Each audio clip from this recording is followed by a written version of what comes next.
The man Elena loved was a ghost, a lie built on stolen money and broken promises. On the surface, Marco was a successful businessman and a devoted husband, but underneath the expensive suits lived a predator waiting for the right moment to strike. Elena's world didn't end with a bang, but with the cold, calculated click of a suitcase lock as she sat in the nursery of their beautiful home. She was 8 months pregnant, her hands resting on a stomach that felt heavier with every passing second of silence. Marco stood in the doorway of the room they had decorated for their unborn daughter, his eyes devoid of the warmth that had once made her feel safe. He didn't look at her. Instead, he looked at his watch, as if her presence was a scheduled inconvenience he was eager to clear from his calendar.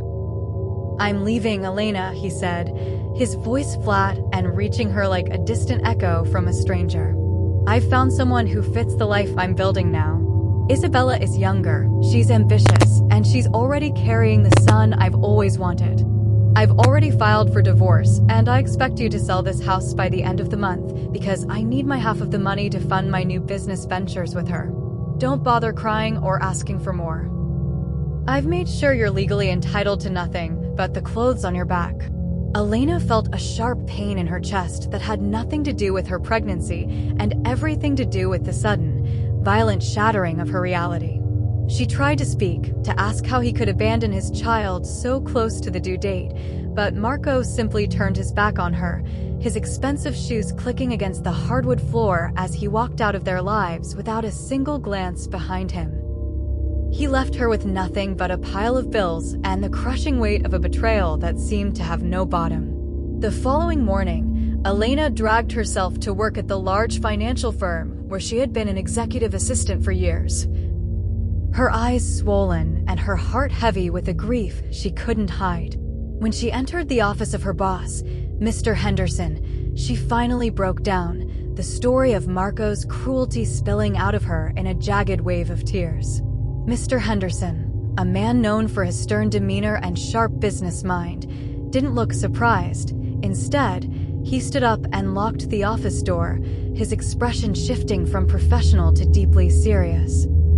He sat across from her and revealed a truth that was even more terrifying than the divorce. "Elena, I need you to listen to me very carefully because your husband is not just a cheater. He is a criminal who has been under federal investigation for nearly 2 years, he explained, leaning in so his voice was barely a whisper. He revealed that he was actually the lead investigator for a covert government task force specializing in massive financial fraud, and that Marco had been the primary target of a case involving millions of dollars in embezzled federal funds. Mr. Henderson explained that Marco wasn't just leaving her for another woman. He was trying to sell their home and liquidate every asset he had so he could flee the country before the authorities could freeze his accounts and throw him in prison. He offered Elena a choice.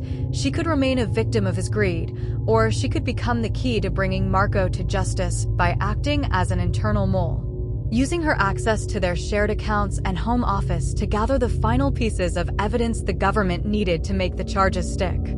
Elena looked at her boss, then at her wedding ring, and realized that her husband had never loved her. He had only used her as a shield for his crimes. "Tell me what I need to do," she said, her voice finally finding its strength. For the next 2 weeks, Elena lived a double life that felt like a high-stakes thriller, pretending to be the heartbroken, submissive wife while secretly working as a government asset. Every time Marco came to the house to demand she sign papers or to gloat about his new life with Isabella, Elena played her part perfectly, begging for his attention and acting like a woman defeated by her circumstances. While Marco was distracted by his own arrogance, Elena was busy installing software on his laptop and copying hidden files from his private safe during the few hours he slept. She spent her nights, despite the physical exhaustion of her final month of pregnancy, recording conversations where Marco bragged to Isabella about his cleverness in hiding money from the stupid government investigators. She watched through the window as Isabella, who flaunted a small pregnancy bump with a smug grin, helped Marco pack his things, never realizing that every move they made was being tracked by Mr. Henderson's team.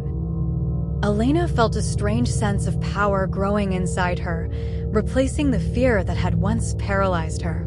She realized that Marco had made a fatal mistake by assuming she was too weak to fight back because she was a mother. She used that underestimate to her advantage, funneling every bit of incriminating data back to Mr. Henderson until they had a mountain of evidence that was impossible to escape. The stress was immense, but the thought of her daughter being born into a world where her father's crimes were exposed gave her a resolve that was unbreakable, and she waited patiently for the day when the trap would finally snap shut.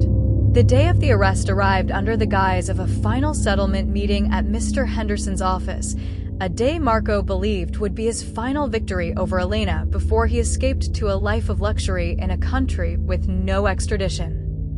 He arrived with Isabella on his arm, both of them dressed in expensive designer clothes, carrying a folder full of falsified documents they intended to use to trick Elena into giving up her remaining rights to their property. Marco sat at the conference table with an air of supreme confidence, sliding a pen toward Elena and telling her to sign the papers so they could all move on with their lives. "Isabella and I have a flight to catch this evening," he said with a smirk, "and we'd like to have this mess settled before our son is born and we start our real life." Mr. Henderson entered the room, but he wasn't alone. He was followed by a team of federal agents who moved with a practiced, silent efficiency to block the exits. As Marco started to protest, Mr.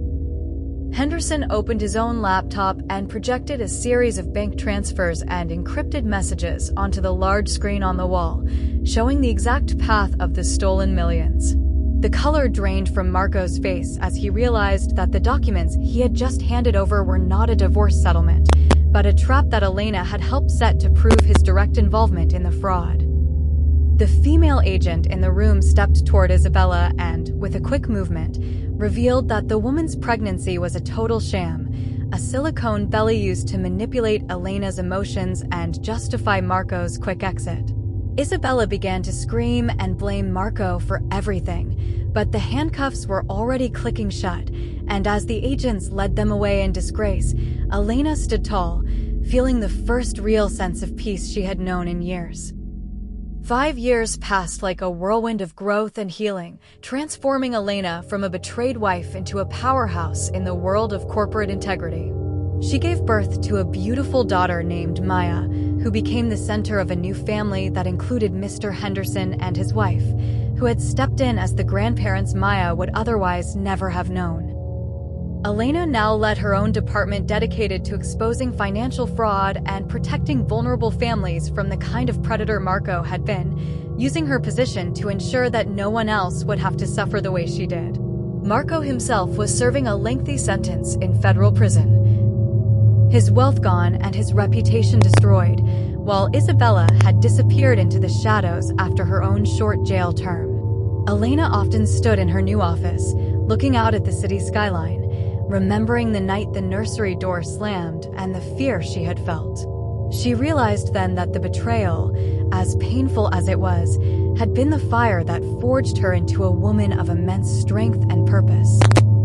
She had taken the ruins of a lie and built a foundation of truth for her daughter, proving that justice might be slow, but it was inevitable for those who had the courage to seek it.